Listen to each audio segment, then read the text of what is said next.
November 12th, 1992, I saw my husband and 7 other soldiers off on what was to be just a routine flight out to visit a unit.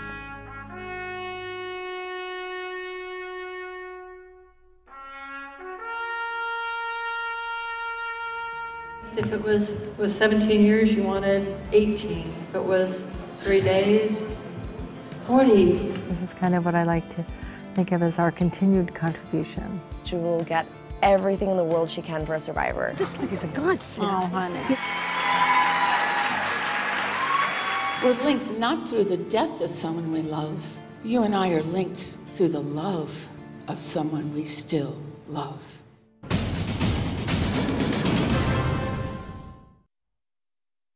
My husband and I met in 1998 while I was working in the West Wing of the White House for Ronald Reagan, and he was an Army National Guard colonel up in Alaska.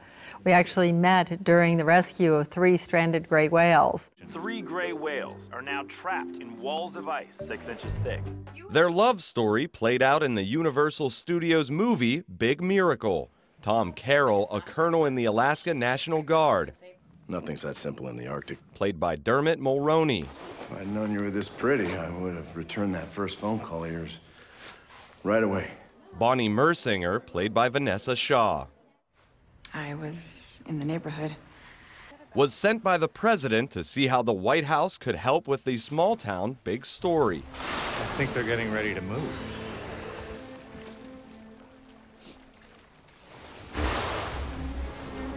Hollywood loves a happy ending. With the help of a Soviet icebreaker boarded by Colonel Carroll, no small feat during the Cold War of the 80s, the whales are freed. And the hero gets the girl. Life was amazing. It was wonderful. I was working for the National Guard at the time, for the Air National Guard. He was the Deputy Commissioner of Military and Veterans Affairs. Our family was doing great. Life was just as good as it could possibly be.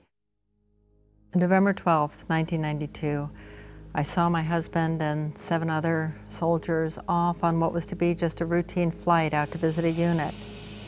2 hours later, and hundreds of miles away, they went into the mountains in a complete whiteout snowstorm, having mechanical difficulties. For several hours, there was a search underway, and we hoped. The families came together at the headquarters, and we huddled and prayed and hung on to each other. A Coast Guard helicopter found the wreckage smashed into the side of a mountain about 30 miles west of Juneau. There were no survivors. When the word came, the support that we found with each other was tremendous. It was just this immediate bond that our lives would forever be different from that day forward. At a ceremony honoring our husbands, the wives who lost loved ones that fated day came together, and we just spent the entire day finding out that we had lived parallel lives. We had everything in common. We had the same dreams, the same nightmares, the same fears, the same questions, the same pain. And we found in talking with each other, it just helped lift that burden just a little bit. It was that bond between sudden widows that formed the basis for her life's work. Nearly 20 years later, the TAP's annual national conference hosts more than 2,000 survivors in Washington, D.C. My husband was killed in Afghanistan. He was killed the day after Memorial Day when a suicide bomber ran into his convoy vehicle. You get that knock on the door, and they tell you your husband is killed. And I couldn't even process that information. I was still an officer's wife, and I still had jobs and duties and obligations to perform for him, and I wanted to represent him well, and I had to take care of my children right away. So it took a few months before I could concentrate on what I was feeling, what I needed to go through. And one thing that TAPS teaches you about grief is you have to go through it. There's no way around it. There's no quick fix. The Stratton family marks each Memorial Day anniversary of Lieutenant Colonel Mark Stratton's death with their TAPS family. They were very young when Mark died. They were 2, 5, and 6. What I have learned through their experiences with TAPS is they know that it's okay to talk about Dad. It's okay for them to cry. It's okay for them to come to me and ask any kind of question, either if it's about how he died. We've had a lot of conversations about bad guys and good guys. And then they ask a lot of things about future things. Okay, now let go. I'll give that a little twist. Look right in the camera and smile when you do that. Like it? I like taps because it kind of helps you cope with feelings and it helps you understand that you're like always there and to know it's okay to cry. Now, I want you to put on your real bad face, all right? Look at me. Like somebody just stole one of your things. Oh, Delaney is just my little sweetie, and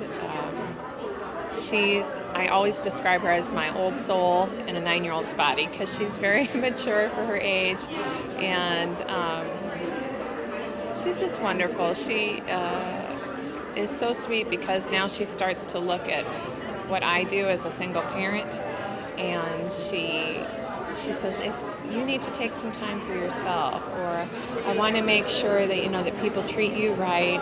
Oh, way to go. Ooh, almost hit the camera. Jake just turned 8 a few months ago. He's our little family clown and is always laughing and talking and everything. But I actually had an incident with Jake about a month and a half ago. His guidance counselor called me and says, Jake's in my office, he's missing Daddy. He saw a picture of Mark that morning. We were going to take a family trip for spring break, and he was feeling that Daddy should be with us, or wish Daddy was here. And that's probably the hardest thing as a parent to handle, because there's going to be lots of milestones in the future when they graduate, when they get married. AJ just turned 5. He will say things like, I remember when Daddy did this. Now, he was 2 when Mark was killed, so he doesn't remember, but the stories that we have told him have become his memories. Nearly 500 young survivors are at this year's camp, where they learn about grief, how to cry, and how to be happy again. Some things they're taught by experts, many things they learn from each other. Some of these kids have been here for years, and so they remember what it was like being at the Good Grief Camp for the first year. And so they are very, very comforting to the other kids too, who may have been the first year. Some of these kids have never talked about the loss. Some of them keep telling friends that don't understand that their dad's deployed, or that they don't have a dad, or that he even left. So being in a like group with other kids, first of all, that have lost a loved one and then lost a loved one in the military is huge. My special person was Todd Weaver. He was my uncle. He died on September 9th, 2010. I met him last year. Yeah. And how'd you guys meet? In one of these camps? Me and him were almost the only boy. There were about 2 or 3 others. And so we just sort of became friends. I'll never forget the day I learned my dad had died. I wrote that I would like to meet him and know what he was like, because I never really knew what he was like, because he died when I was 2 months old. It's our journey book. We had to draw a picture of our special person, my dad. He passed away by a roadside bomb. But sometimes, if I start talking, about my dad, what happened to him, sometimes I'll, start getting teary-eyed. Kids are great. The amazing stories you get to hear from some of these kids and the stuff they've been through and the strength and courage they have, it's amazing. It's very humbling, honoring, and it gives you a sense of service of actually what you're doing. It kind of brings it back to reality. We have now trained over 1,000 peer mentors to be there to comfort those who are newly bereaved. The secret of making that connection is finding those who have had a similar loss. And now that we have so many wonderful peer mentors, we can match folks right down to, this was their only son, he was killed in combat, maybe he grew up as a baseball player, and we'll find a similar mom. Every single person in this room has been where you are now. Every one of us who wears a red shirt has been where you are now. Adult mentors learn less about what to say and more about how to listen. My mentees both have children, roughly the same age as my children. One of her husband was also Air Force, so they try and match similar experiences or the ways of the death. And just kind of another level of support. You're in your fog of grief, and you've got people saying, this is your best, this is for your best interest. Dozens of workshops at the National Seminar offer information on everything from benefits and there are also tax implications to how to handle some well-meaning but awkward responses to a loved one's death. I was told, well, at least you had him for 17 years. Kind of on the flip side of it. And you know what, at least if it was 17 years, you wanted 18. If it was 3 days, 40, forever. We wanted forever. A family formed through sometimes unlikely bonds, held fast by common tragedy. We're linked not through the death of someone we love. You and I are linked through the love of someone we still love. The theme of our weekend is Remember the Love, Celebrate the Life, and Share the Journey. It's not just about the fact that our loved ones died. It's about the fact that they lived an extraordinary life, a life that was filled with selfless service. I asked her how he had died, and she told me that he had shot himself in the head and that he was gone. Marine Major Jeff Hackett, an explosives ordnance disposal expert, had left the Corps after losing 8 of his men in combat. Some were like sons to him. And that just weighed so heavy on him because he told me he was a failure because he didn't keep his word to the wives of those killed. Hackett had trouble finding work in the small town, and there were money troubles. In June of 2010, he drove to the American Legion Hall in Cheyenne and shot himself. We buried him on Saturday, and on Tuesday I was given a pamphlet with all the signs of PTSD, and he had all but 3. And I just wish I would have known, because maybe I could have saved him. Of the thousands of cases TAPS handles, 12%, or 3,000 of them, are suicides. We're seeing actually an increase in losses by suicide.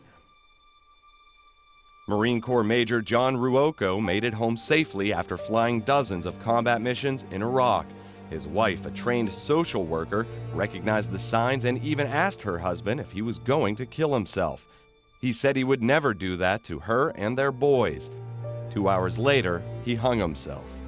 Kim has turned that pain around and is now there to help thousands of other survivors. For suicide survivors, it's a whole complicated process of going through the many layers of feelings that you have when someone dies by suicide. You know, you love them, you admire them. At one time, they were your hero, and now what do you do with that death? Attendance at retreats tailored for military suicide survivors tripled in 3 years. It's been an incredible support system because people walk in and they don't have to be ashamed, and they don't have to worry about people judging what happened with their loss. They can come and talk about their life and their love and their memories instead of trying to defend how they died.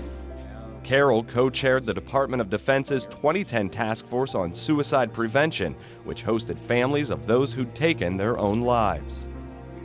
And the day before Brian was to return to Iraq, he took his life at my home while I was sleeping. And some who'd survived their own attempts. I thought suicide was terminal, thought my situation was terminal, I thought I was terminal. I was wrong. People die by suicide when they've reached a point of hopelessness and helplessness. It's complicated by traumatic brain injury, by post-traumatic stress, by other factors in their lives. And for our survivors, you know, they really are facing a very difficult road of trying to figure out the why that they may never know. A widow at 24. At one suicide survivors retreat, spouses, parents, and children were able to release some of their grief in an art therapy workshop. But like this represents infantry blue, Army infantry. My husband was Army infantry. And then like the Army boot, the American flag. And he was a proud soldier. And I'm gonna put some black in there because that's how I feel right about now. Well, I had a nice solid life. And when my son committed suicide, it just sort of turned upside down and broke and got black and white instead of being colorful. I used to read the funny papers before he died. I haven't read them since. No. I don't really find much funny in life anymore.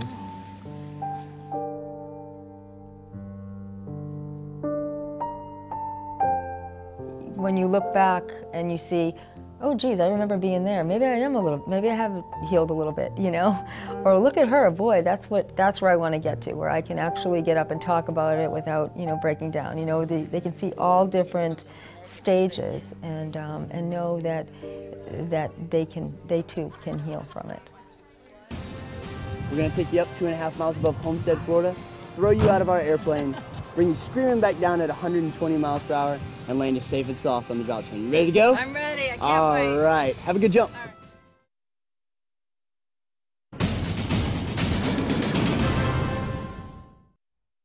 Like here we feel normal. Yeah. You know, I'm not the only one. I don't have to make anybody else feel better when they ask me what is up with my, you know, if they ask me if I'm married or, usually my response is, okay, once I tell you, I don't want you to feel bad for me.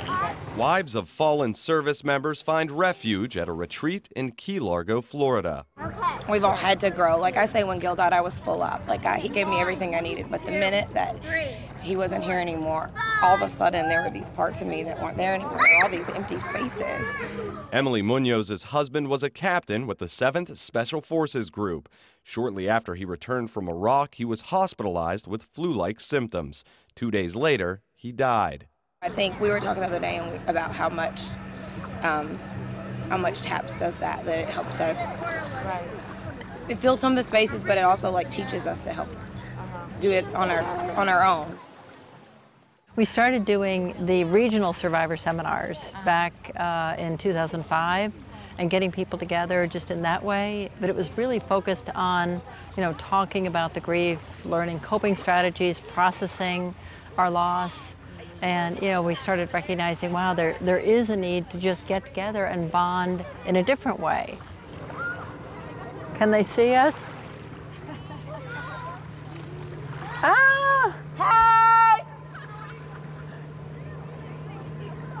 Oh yeah, that's Donna and somebody. You know what it is? It's kind of a metaphor for seeing the world in a whole different way. And also, you know, I remember flying a kite one time and thinking, you know, just because I can't see it when it disappears, I can still feel it. I think Tom knew that you would have done something huge. Oh, it's just having someone to talk to that understands what you mean. I mean, you know, like Bonnie, I mean, look at this lady's a godsend. Oh, honey. You know, the things she's done for everybody, you know?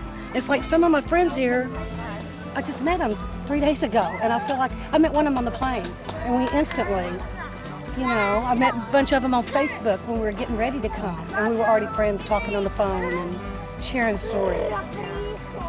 It's just really, I just think now maybe I can go home and function. Maybe might even go back to work, you know. Yeah. Wouldn't hurt. Now I found out I can get out of the house and I can function and not cry. To get up, you know, and to say, you know, I'm Jen and I lost my husband to suicide, nobody treated me any differently. You know, TAPS is about the love and, you know, really giving all those that service member loved and left behind a safe place to grieve and to find hope and to find healing and find support. So, you know, we're just there for each other. There's a time when you think, is anyone going to remember that he ever lived? Because the world does go on. But then when you get to support, peer support, you get to keep telling a story. I get to keep saying Mike's name, and no one looks at me funny. No one goes, why are you still talking about him? Why haven't you remarried or moved on? Creating new memories eventually softens the loss. Yeah, so we can get together, have fun, talk over dinner, talk just sitting around by the beach, go out, build new memories, you know, process things that have happened, overcome fears.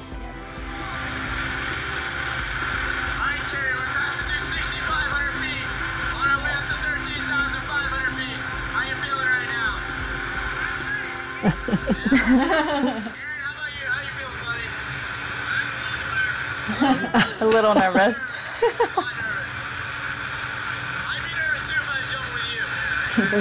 I was really emotional this morning about it, and then I did pretty good, but that's the first I've been back to the drop zone. Terry Starlipper has tandem jumped out of airplanes before, strapped in with Chris Schaefer, her husband. Chris was a military free fall instructor in Yuma Proving Grounds. He was Air Force. He was working as the jump master on a night operation when a student collided with him. The master sergeant landed on the mark but died on impact. That was just 5 weeks after their wedding. Once he was killed, I just said, you know, I'm not going to jump. A lot of the guys that worked with him said, hey, you know, if you want to go up, I'll take you up. And no, I'm just going to do that with him. I'm not going to do it with anybody else. So when this opportunity came up, I said, you know, it's been almost 12 years, and why not? I think it'll be very healing, and I think it's time to just do it. It felt good to let it go. And I think he would have been proud too. And the guys certainly made it very special and made me feel very important and special, and that made it that much better. Kyle Harper's fiancé, Staff Sergeant Mike Hollander, was killed by an IED in Iraq in April of 2007. That June, she went to a TAPS meeting, but left early. Funny enough, a few days later, or maybe a few weeks later, I don't remember, it's kind of a blur, I got a call from this lady. And she was like, hi, Kyle, it's Bonnie. I was like, I'm not sure who you are, but okay. Now, Kyle works for TAPS and puts together retreats like this one, coming up with creative ways to help survivors let go. For 5 minutes, like someone else is totally and completely in control, and like you don't have a care in the world. Like there's nothing you can do just but sit there and enjoy like that moment. Just look forward to that feeling because it's so much fun and it's just so freeing. Wow. That's nice. That's perfect. It is, it really is. You ready to be free tomorrow for Yeah, that's great. My name is Staff Sergeant Noah Watts, and I'm glad you guys are here. It's an honor for us to be able to jump with you guys today. First things first, we have here our parachute. Some of you guys definitely had your loved ones and everything. Hopefully this allows you guys to get a little bit of an idea of what they might have done or things like that. Are we ready to skydive? Yes, sir.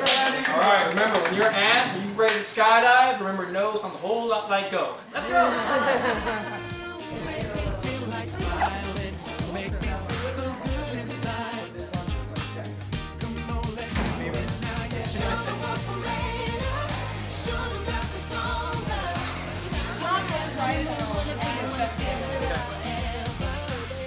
My hero is my husband.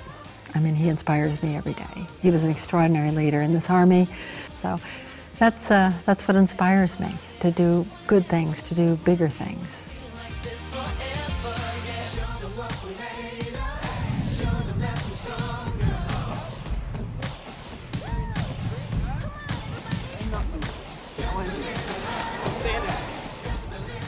I loved every moment of it. It was incredible. You know, my husband was airborne, and to do this and feel what he felt is an incredible feeling. I'm so grateful to the Golden Knights.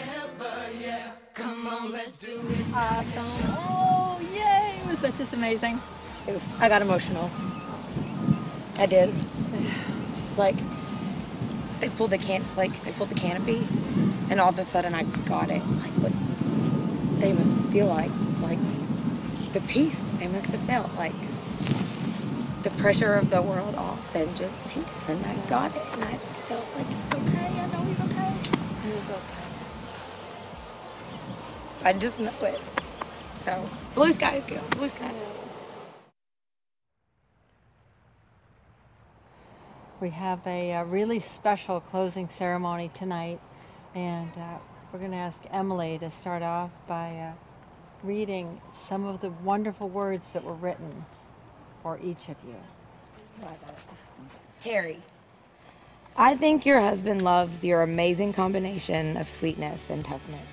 Vicky, you have an inviting and protective personality, a quality that so many of us greatly admire. Donna, your husband saw in you so much joy and love and excitement about life. He lives on in you. Yep. Okay. I think Tom also loved you for your courage and strength. Who else but you could create such an amazing organization to honor our men and support so many families? We love you like Tom.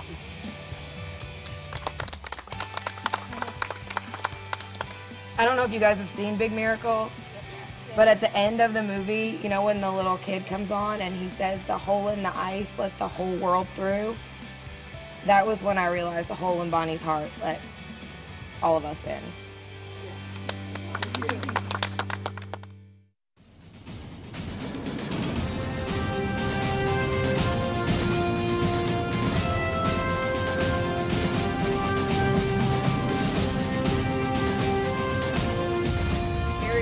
Falling out of an airplane and falling back into life. For it is my hope that each one of us finds a new dream to live and to grow and to become the women that we are meant to be. To our men.